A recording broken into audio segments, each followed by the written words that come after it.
Hi everyone, Life of Emerald presents Sacred Healing Summit. Our topic is inner happiness and world peace, raising emotional intelligence. Life of Emerald helps corporate workers worldwide reduce stress by providing strategies via conscious media on how to take care of the mind, body, and soul health with world-class leaders. Our website is lifeofemerald.com. I would love to welcome you, everyone. Our 7-year goal is to speak about the conscious mind, subconscious mind, and the unconscious mind. We're speaking about depth psychology and raising awareness of spirituality using conscious media. Our intention is to raise public awareness of soft skills, emotional intelligence, and mindfulness at work and home. Allow me to introduce our distinguished speakers. Our Dr. Fred Luskin is a director of the Stanford University Forgiveness Project. He is a senior consultant in health promotion at Stanford University and a professor at the Institute of Transpersonal Psychology, as well as affiliate faculty member of the Greater Good Science Center. He is the author of Forgive for Good, a proven prescription for health and happiness. Our second distinguished speaker is Dr. Pramodini Gosukonda. Dr. Pramodini is an internal medicine physician, a geriatrician, and has been a hospitalist for more than a decade. She has graduated from medical school in India, and she completed internal medicine residency from SUNY Downstate Medical Center in Brooklyn, New York. She is pursuing fellowship in integrative medicine from Andrew Weil Center in Arizona and Sounds True's Inner MBA in 2021. She's my colleague at Sounds True. I am Kate Lee. I am a healer, storyteller, and social entrepreneur from Seoul, South Korea.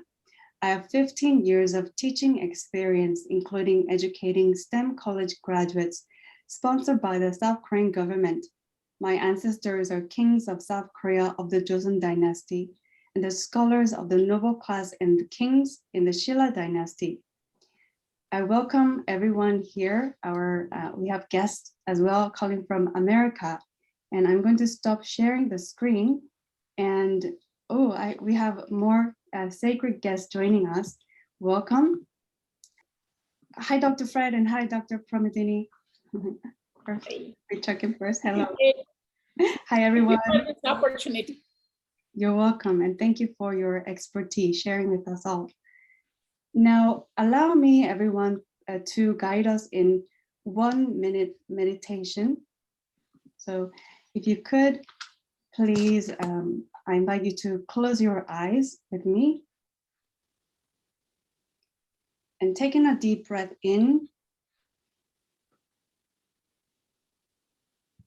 and out.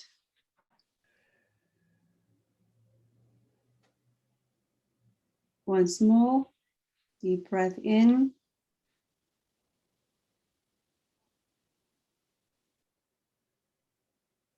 and out.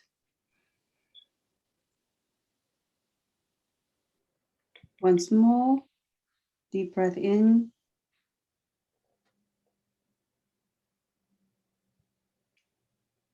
and out.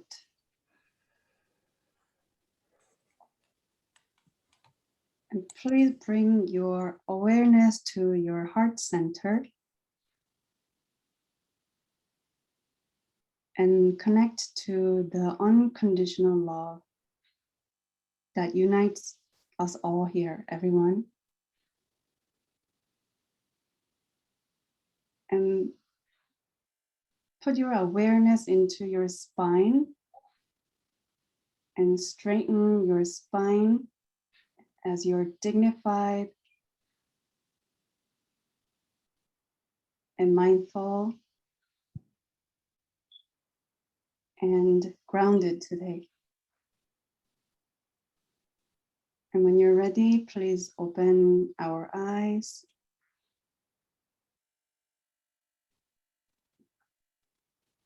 Okay.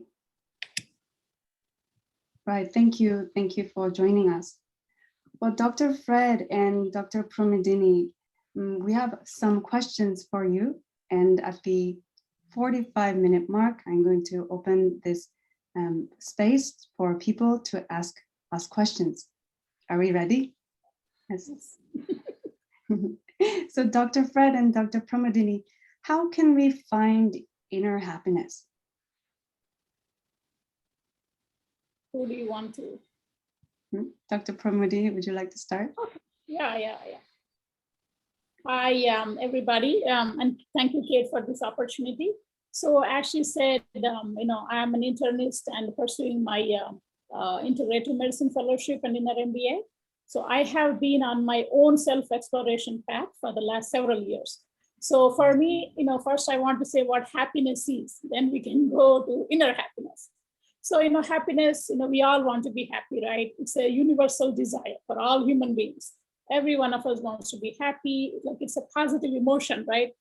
I would define happiness as being, content, satisfied, charged, elated, blissful, joy, etc. Everyone has, their own definition. So there is also this myth of the more. So I want to say, many times we say, oh, I'll be happier if I get a bigger car, bigger, better job, better health. It's all conditional, depending on, external sources like other person, like in our lives or social, and then circumstances and material goods and all that. So is that really true? No. So because it's fleeting moment of happiness, it's there now, then next minute we want something else. I want that newer car, newer model, newer, whatever. And I want my son or daughter to go to Ivy Leagues, whatever. So in my own experience, I'm talking about, most of us are like, the next better thing. What is the next better thing is going to give us happiness. So that is not real happiness. So what is real happiness, true happiness, or inner happiness, right? Inner happiness it's like deep and sustained state of pure bliss, joy, like we are content. It's unconditional happiness. It doesn't depend on the other person, circumstances. It's who we are. Actually, I have been exploring ancient medicine, as I was telling you, part of integrative medicine. So the Vedas and Upanishads, what they say, it's our natural state of being. Like we are meant to be happy. The Dalai Lama says, it's our business to be happy as human beings. And Aristotle said the end goal of human existence is happiness. So inner happiness means it's a sustained, deep state of, as I said, pure bliss, unconditional, doesn't depend on other external circumstances. So there is a term for this in the Vedas. They say Sat Chit Ananda, means that Sat is the truth, Chit is consciousness, Ananda is a bliss. So all one leads to the other, which is a true bliss, true happiness. Thank you. Thank you. I heard that phrase from Deepak Chopra's meditation. Dr. Fred, what do you think? My answer might be more prosaic than that. From what I can understand of the research, the two primary ingredients are prioritizing happiness over other things and learning to control your attention. So some of the research around the world is that the happiest people tend to make it a priority. Many of us wake up in the morning rushing around, talking about everything we have to get done. We bask in our accomplishments. So as goals, those won't make us happy. There's nothing wrong with them. But the happier people prioritize that simple quality of positiveness, well-being, happiness. And the second, because they make that so important, they tend to pay attention to different things than those of us who are less happy. So they're able to focus their attention on things that have a better reward value than many of the things that the rest of us pay attention to. So the third piece is that it takes some effort. Like the magazines like O Magazine or anything that say, 4 easy steps to happiness, they're basically lying to us. It takes effort and sustained attention and decision-making and willpower and determination and a bit of surrender in all that. But it's a goal, it's like, it's not something you're handed, because the human default is to be anxious. And we have a lot of conditioning and biology to overcome. So I don't think your other speaker would I don't think we disagree with each other in any way, just a little bit difference of where to focus attention. Yeah, definitely. Yeah, Dr. Pramodini has medical background, and Dr. Fred, you have psychology, spiritual, transpersonal psychology background.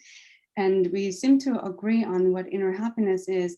And the key word I heard is simplicity, and paying attention to what the simple thing we have.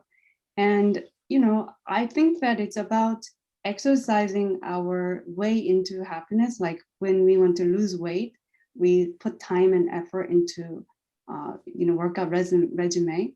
And so if we want to be mentally healthy, we have to put in the time and effort into becoming that, and takes time and stamina. Well, Dr. Pramodini and Dr. Fred, what is your view about the correlation between inner happiness and world peace? Going first. I'll go first. They must have some modest relationship to each other. But I'm not sure they're identical. We make a decision to see things through a certain prism that leads to happier states. And that decision influences all sorts of decisions downstream. So if I make a decision that I want to be happier, then I'm going to be maybe a little less obnoxious to my partner when she makes a mistake, because I've decided to be happy. And those ripples probably contribute something to world happiness, even though world happiness, it has also to do with all sorts of structural factors, distribution of resources, and whether or not people have equal opportunity, and treating certain things as sacred. So if you live in a world where there is like greater sharing and less contempt and more sacredness, then I'm sure it's easier for the individual to be happier. And if you have a lot of individuals making a choice to be happier, it probably contributes to the greater good. But I think they also have spaces that are not in overlap. So that would be my answer. Thanks for that. Dr. Pramodini. Yeah, I agree. Happy people, make the environment happier. Like there is an Indian saying, happy person leads to happy family, right? And then the happy family, happy community, happy village, city, happy nation, and the world. But as Dr. Fred Luskin said, it is a conscious effort. We have to make an effort. And it's not like, as he said, equitable distribution. Everybody doesn't have the same access to all the resources. So, but then, we can do that. It's possible, because without inner happiness, there is no outer happiness. When we have an argument at home, how everybody is in a bad mood. One person does something, and then the whole thing is like, the mood is spoiled and all that. But when we bring our consciousness, as I said, not to be obnoxious, not to hurt other people, when we go inside, when we are in a better place, like inner peace and joy, definitely that reflects on the world. And again, I go back to all these ancient sayings. It says, the Upanishads say the whole universe is in us. We are the microcosm, and the universe or the Brahmanda is a macrocosm. And whatever we feel is reflected. It's shared with the whole, whole universe and world. So we affect each other, ripple effect, as he said. I totally agree. As Mark Twain said, happy people make, other people happier. So it is contagious happiness, and we can make a conscious effort, but it's a big task, but it is possible. Without, Dalai Lama said, without inner peace, there is no outer peace in the world. So, yeah. I absolutely agree that everything is connected. And if we are conscious about my well-being, also the way I treat other people, that contributes to the world peace, and the ripple effect goes on. And may I read everybody the definition of emotional intelligence as we shift into this topic? According to Google, EQ is the ability to understand, use, and manage your own emotions in positive ways to relieve stress, communicate effectively, empathize with others, overcome challenges, and diffuse conflict. So in your opinion, what are some practical tools that we can implement in terms of raising emotional intelligence? Dr. Fred? I mean, EQ is a huge topic.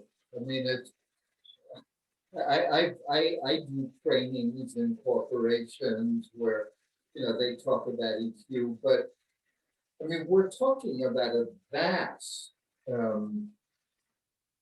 nexus of ideas.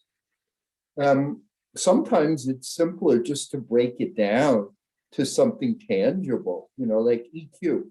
Can I get along with people tomorrow? Can I get along with myself for the next hour? Like, can I stop having hostile thoughts at people who don't agree with me? Like there are, yes, I'm sure there is a generalized component of EQ. And I would suggest that the best training for that is having good parents.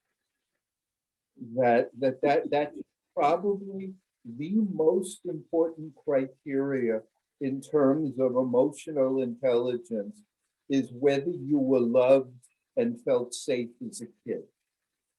So if you're going to ask me what would be the most important thing to develop EQ now, it would be to choose a small handful of people and create good relationships with them now. That we grow more from deep intimacy, from revealing ourselves, from trusting others, from letting other people see us, than we do from anything else. And the ability to tolerate like real intimacy, it is the foundation for so much. So, I mean, that would probably be the most critical aspect of developing emotional competence, is use the couple of relationships that are most central to you and work on and with them. That would be my 2-minute take on that. Yes, Dr. Fred, I was doing more research onto your work last night, was watching lots of YouTube videos, and you mentioned about key to deep intimacy is being vulnerable and be prepared to be hurt, because everyone is going to hurt us. And we have to set that standard when we're in intimate relationship. It is a prerequisite, we're going to get hurt. And so what a paradox, and how do we stand still in feeling vulnerable, feeling that pain, still cultivate that deep love for this human being? The one other thing I can add is it's really hard to allow people to see us. And it's really hard to take their feedback when they see us. And those two skills are essential. And they emerge only if you're willing to be vulnerable.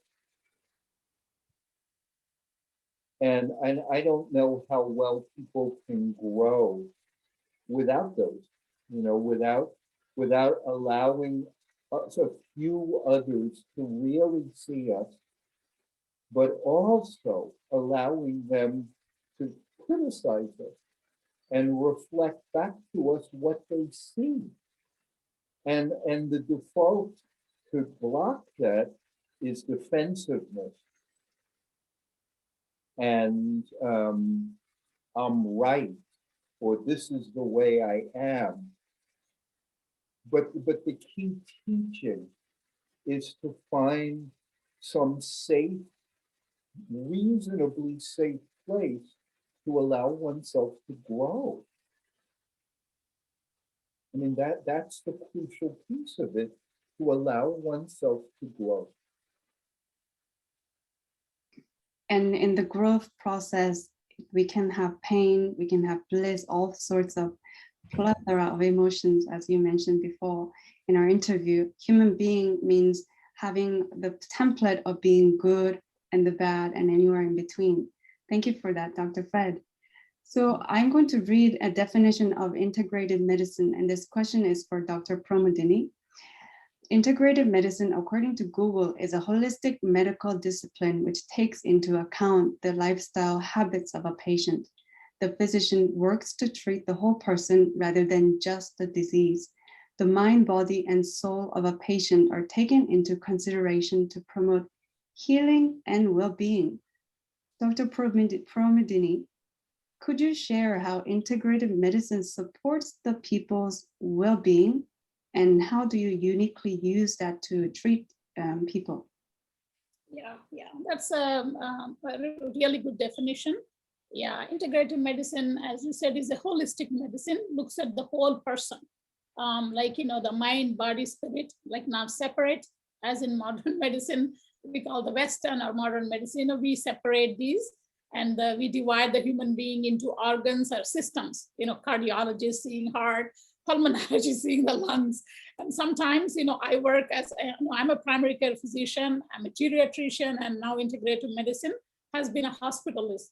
So sometimes it's really hard, there is no coordination between the physicians, like in the sense, one doctor specialist writes something which is really not good, for overall health of the patient.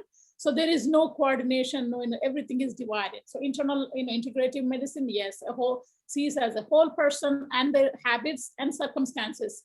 Like Ayurveda says, 3 doshas, each individual is made of different things. And then integrative medicine actually treats the patient as equal partners in making their healthcare decisions. Not just a doctor, I'm telling you what to do. Okay, you need to do this, you need to do that. Go to this doctor. No, we sit with them, go through everything and treat them as a person. Everybody is different. There is no one size fits all integrative medicine or the ancient medicine. It's tailored to individual needs. So each person is unique. So we treat them as a unique person. I don't give the same medicine, even though you might have diabetes and hypertension, but your circumstances are different, your genetics are different.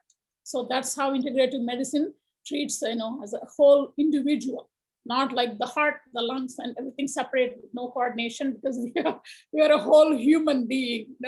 And then, you are asking how this would help. Because integrative medicine doesn't discount the ancient, Ayurveda or traditional Chinese medicine, anything. We have, EFT, meditation, mindfulness, hypnosis, Tai Chi, yoga, everything, Qigong, doesn't discount, because some of them you cannot really prove scientifically. There have been a lot of studies ongoing right now. And then at the same time, we also embrace the Western medicine, in the sense the modern, conventional medicine we call, because we have so much right now cutting edge technology, individual, targeted therapy, with hormone therapy, gene therapy, we're coming. So it encompasses the whole thing, human being, mind, body, spirit, and as a whole human being. So that we help, like anxiety, depression, those things, and then the body, like heart disease, strokes, diabetes, hypertension, like the whole individual. Yeah, that makes sense, that mind and body are connected, and everything, even spirit, mind, soul, everything's connected. And, you know, the scientists recently, I don't know what year, but discovered that there are more colors or the spectrum we can see with the technology. And the more we learn about technology and medicine, we can be more willing to accept that everything is connected, interconnected. Even our thoughts affect our mood, everything. Yeah.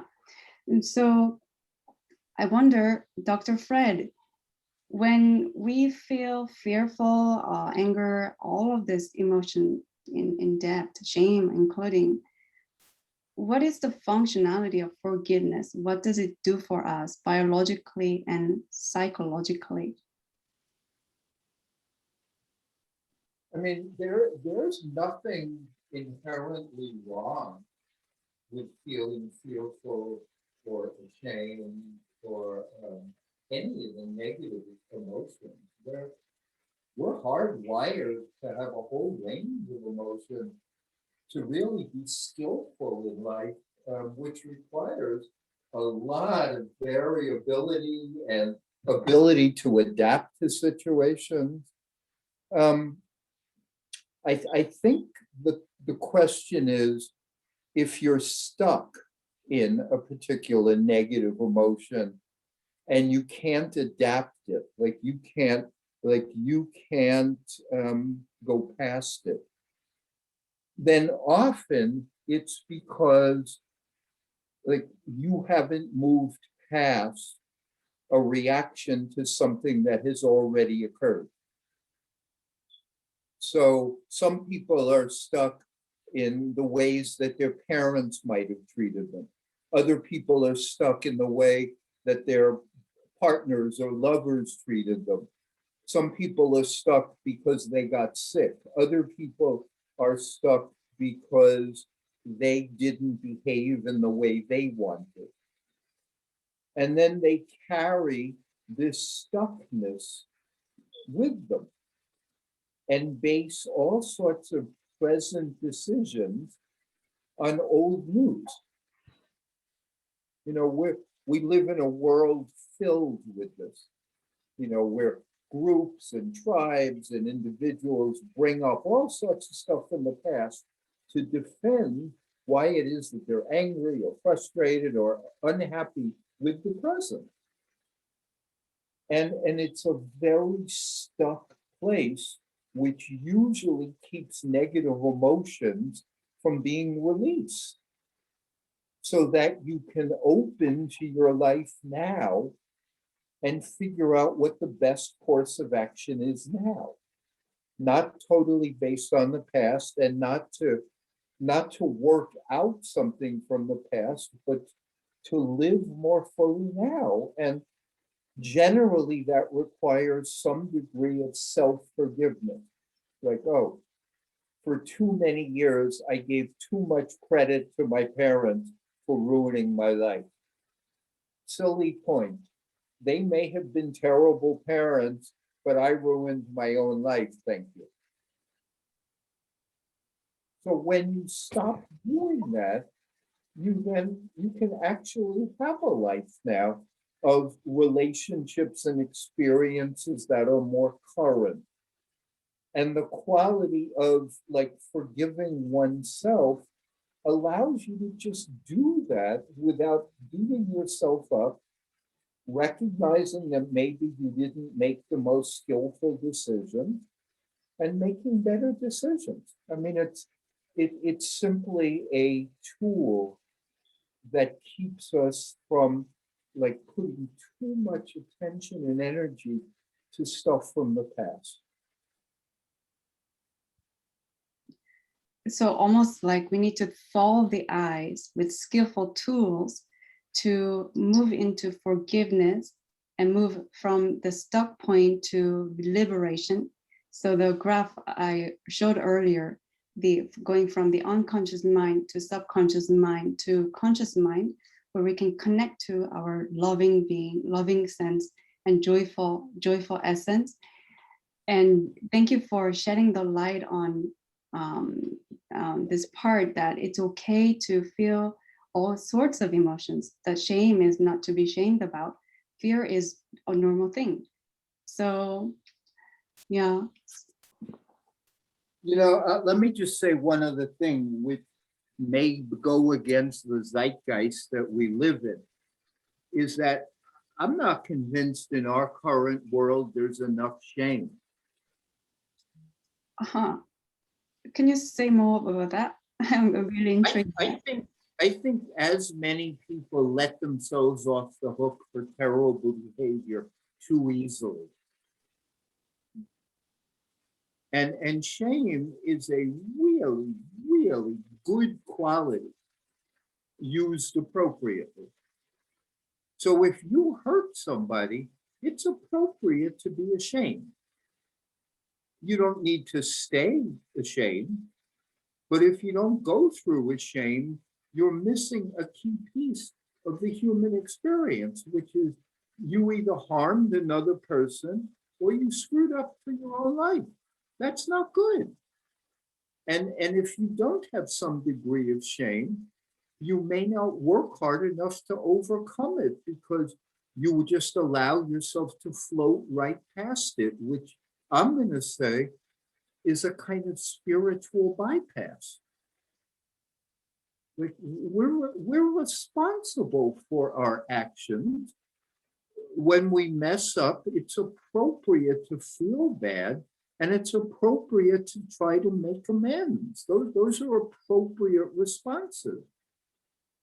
So to think that there's something wrong with being ashamed of oneself for bad actions is not helpful. Now, as a parent, you don't want your kid to stay ashamed, but you want to make sure you teach him that some degree of shame is appropriate, that we all need that. Because otherwise, how do we communicate our sincerity to other people? Like, it's not free to hurt people or to mess up. So I have some caution. Like when people ask me about self-forgiveness, I think the human problem is we have too much self-forgiveness, not too little. That we forgive ourselves all over the place.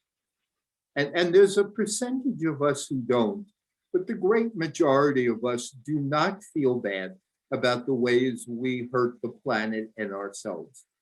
So that's my kind of contrarian response to that. Well, that's very funny. Life is a comedy, and we really must practice austerity, the middle path, like Buddha mentioned. Buddha teaches the middle path, and it's the right degree of shame is healthy for us. Yes. Yeah. The middle path is, at least in that terminology, is absolutely appropriate. Thank you for that wisdom. You're welcome. And the next question is for Dr. Pramodini, and then we'll move into the Q&A session. Dr. Pramodini, what are the advantages of the Western medicine and the Eastern medicine, and how do we blend them both for optimal wellness? Yeah, as we said earlier, Western medicine is, conventional medicine. Most of us are familiar with. We go to the doctor, get medicines, surgeries are offered, chemotherapy, radiation, diagnostic, X-rays, MRI, whatever, we have all those. And we also call this evidence-based medicine. So a lot of scientific research. So, but the thing is, the backdrop, I would say, is unless you're proven, it's like, they say it's not worth it to even trying. So on the other hand, Eastern medicine, ancient, Ayurveda, like, traditional Chinese medicine, from North and South Americas, we have indigenous medicine, Hawaii, New Zealand, Australia, all these shamanic traditions, they have been here for thousands of years and helped millions of people. So that's what part of the integrative medicine is, not to dismiss anything just because there is no scientific evidence. Because sometimes, right now, all these quantum physics, quantum mechanics, all these are actually talked about in the Vedas. I'm just saying, right now we are catching up to some of this. So it means we are not, maybe we don't know all there is to know yet. So that's what, we have to have an open mind and open heart. So it's a blend of East and West. That is the best, we can do, in the sense, as I said earlier, cutting edge technology. Now we have targeted therapies for cancer, gene therapy, immunotherapy. We are coming up with so many things here. We have, the basic vaccination, which was done previously also, but so much the West could, offer to the ancient Eastern wisdom. So that's where we have this meditation, as we were talking about, forgiveness practices. We have all that, in Hinduism and Buddhism, they talk about all of these, forgive, let go, self-compassion, self-care. Actually, when we are better, we can help the other people. Just like they remember on the planes, they say, put your oxygen mask first. Then you can help more people. Otherwise, you just may be dead. One person you might help, then you are gone. So that's where we are. So self-compassion, self-care, forgiveness, letting go. We have loving kindness meditation. There is so much, these days, so many resources out there.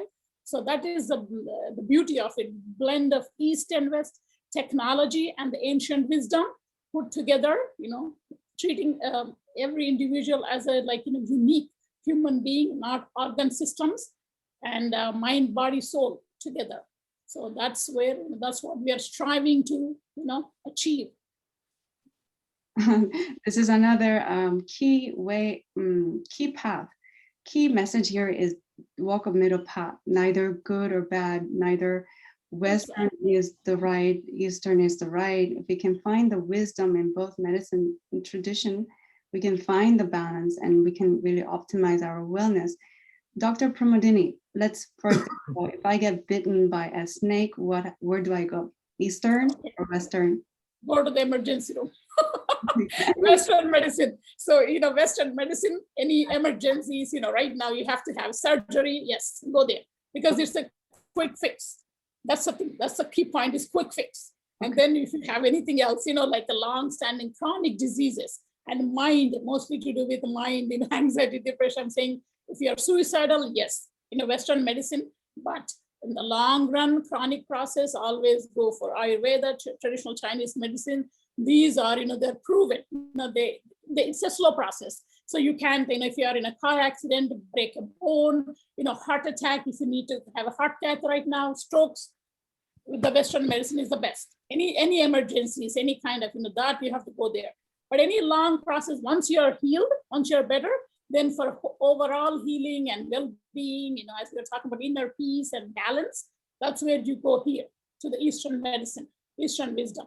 And so that you will have not only this, cure, if there is cure and treatment, but also prevention, longevity, prolongation of lifespan, more relaxation, meaningful, mindfulness, meditation, all these lead you on the spiritual path of better health and well-being.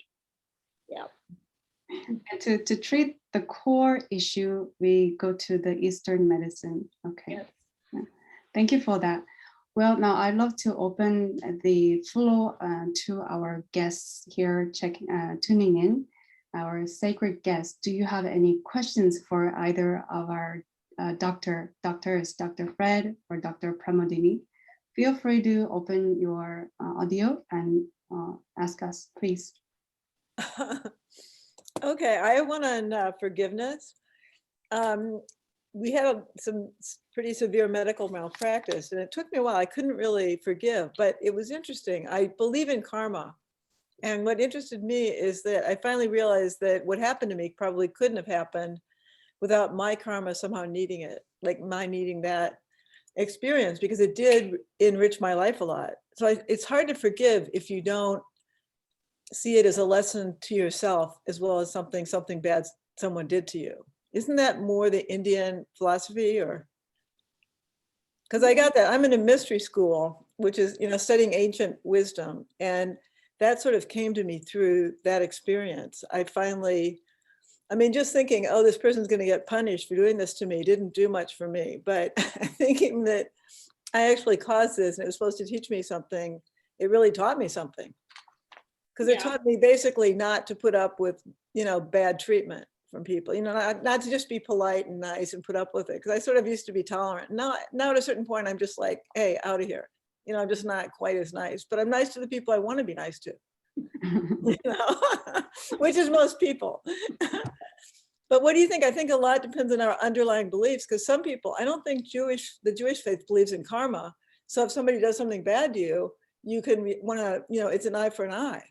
And I don't know if I don't think Buddhism is like that at all. I think it's very forgiving. Right? Yeah, I mean, Indian philosophy, you know, initially actually Hinduism is the basis of all this, and we call Sanatana Dharma, means universal goodness. Dharma, you know, Kate knows Dharma, karma, and all that. So then came Buddha. He was a prince, and then, you know, he was enlightened. That's what means Buddha means enlightened. Yes. So there is a lot of forgiveness, as you said, in Indian tradition. Even now, we say anything that happened, they say, "Oh, happened for a reason." But, you know, I mean, it doesn't feel right in that moment. It doesn't feel like that. We get so mad, angry, and why did it happen to me only? You know, we all go through that. But, you know, I mean, all of us know that, you know, we do learn lessons from good or bad. Doesn't matter, you know, what happened. Oh, we know we got this job today. We are so happy and all that, you know. It might seem nice right now, but then, you know, it might end up with, you know, bad experience. So whatever it is, yes, Indian philosophy says that the karma, as you said, maybe your past life, past thoughts, you know, past negative, whatever, or we might have hurt somebody, you know, unknowingly or unknowingly. So that's why we are going through this. That's what it says. And then forgiving, Dr. Fred, I think, is an expert. Forgiveness, you know, it leads to a better us, better person, inner peace and happiness. Right. I think it does make a difference if you finally say, well, you know, what was I supposed to learn from this? And I do believe in past lives and reincarnation, and I remember some of them. So it really does make a difference if you look at your whole person, all your lives. Exactly. And thank you so much. Yeah.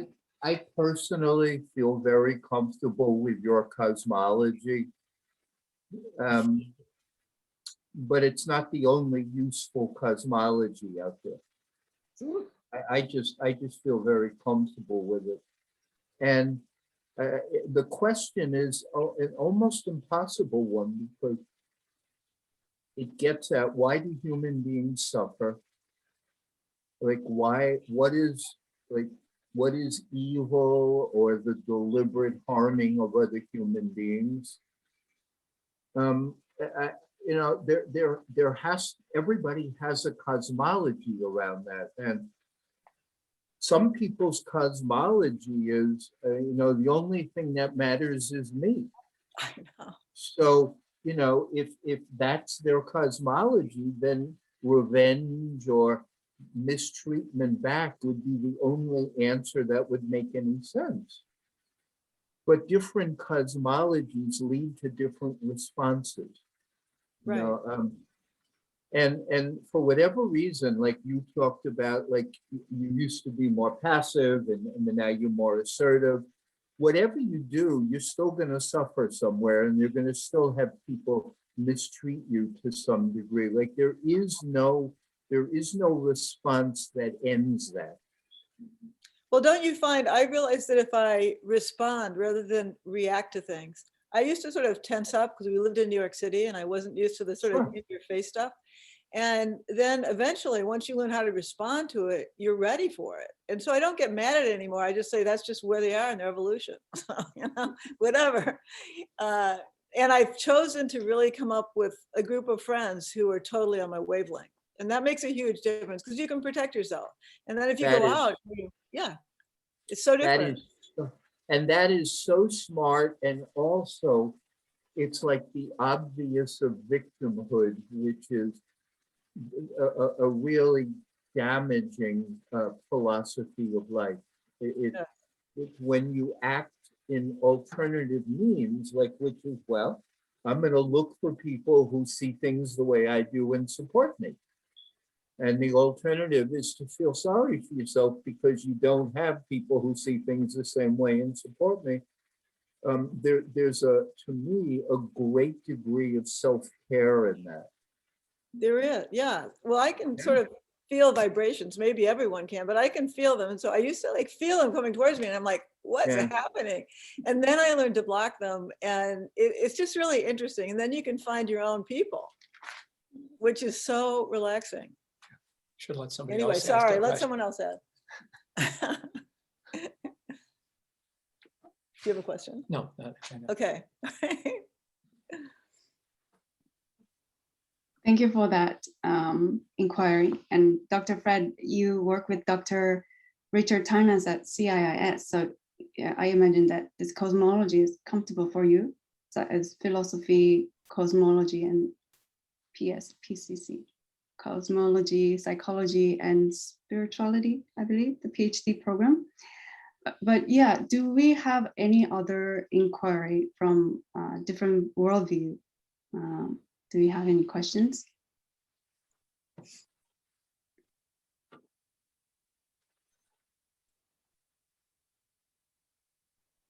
Okay, no problem. So maybe we can talk a little bit more, Dr. Fred and Dr. Pramodini. What is your understanding of what's happening in the world 2021? And we can see that due to COVID and all sorts of political mishaps, that the mental health issue is becoming more prevalent, and people are becoming more aware of the need to take care of ourselves. And so what is your view about, in terms of evolution? We're moving into 2022, 2023, and somehow it feels like we're backtracking in terms of our well-being. What do you think? I think, as being part of the fellowship and with you in your MBA, I mean, definitely there is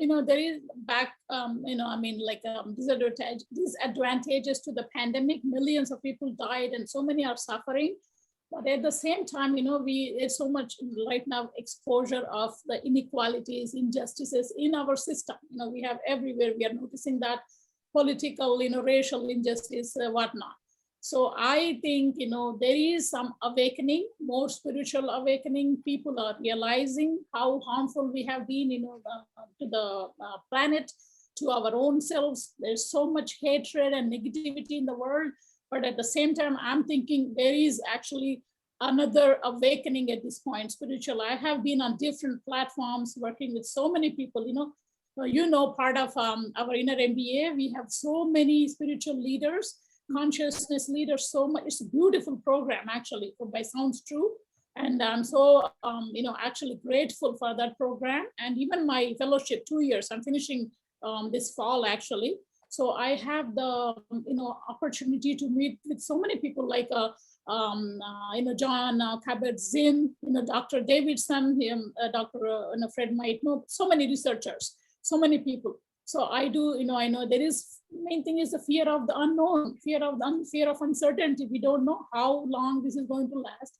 There is positive, on the positive note, a lot of people are getting the vaccine and we are getting out more, and things are, they seem to be getting better at this point, not like the way we were back in 2020, really. It was like, secluded. And as you said, I have seen so many of my patients with the long COVID symptoms, it's called long syndrome, post-COVID syndrome, still having symptoms, still many are so anxious and depressed. They haven't even been able to see the doctors.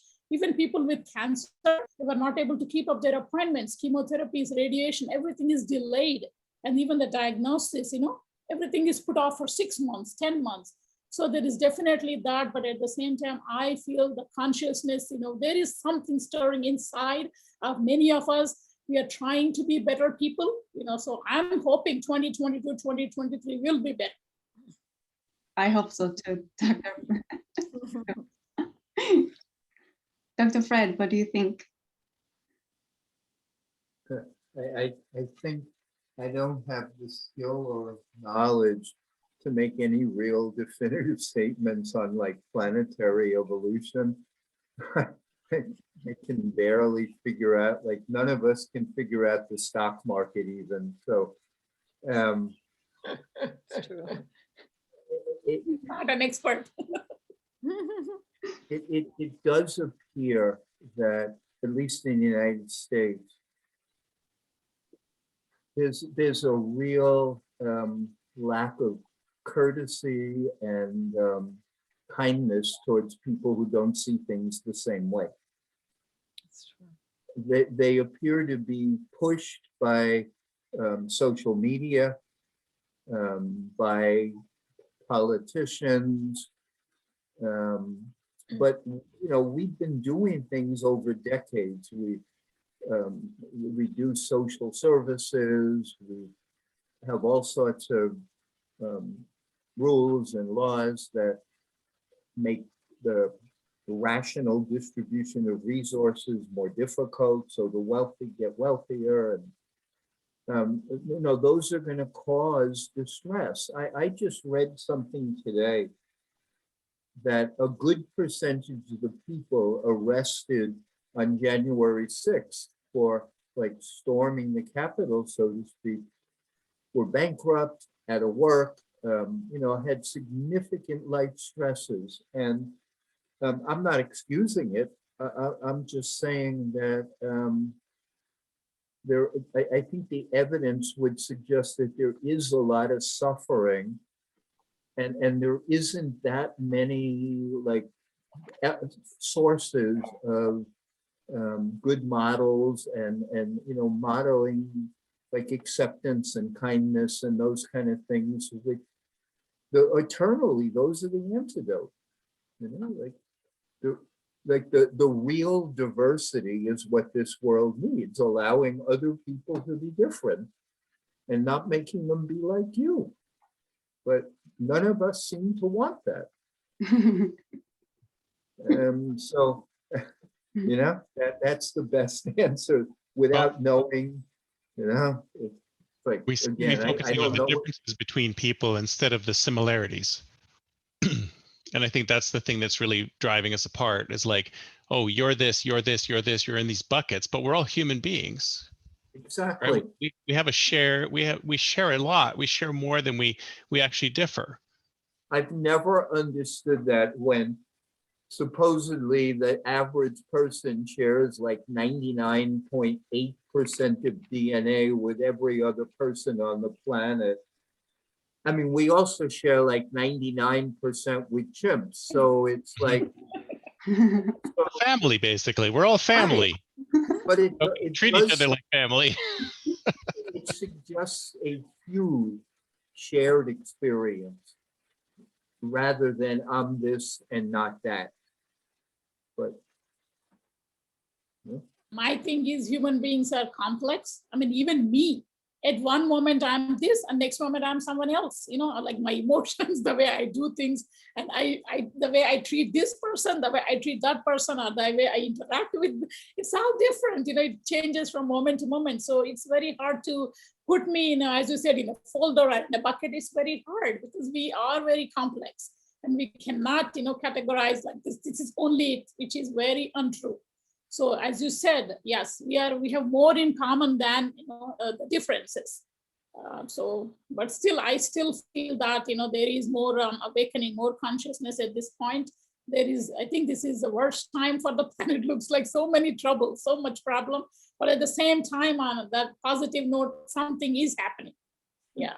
Yeah, I agree with you. I think there's an undercurrent of positivity because people are getting sick and tired of all of the negativity. So they may not be outwardly talking about how positive things are, but underneath it, there is still that undercurrent of positivity where people want to become better human beings. And I think we're heading in that direction. It's just not prevalent. And I think, Dr. Fred, you're absolutely right about social media. Social media exists to drive us against each other, to create conflict so they can get more eyeballs and have more dopamine hits, et cetera.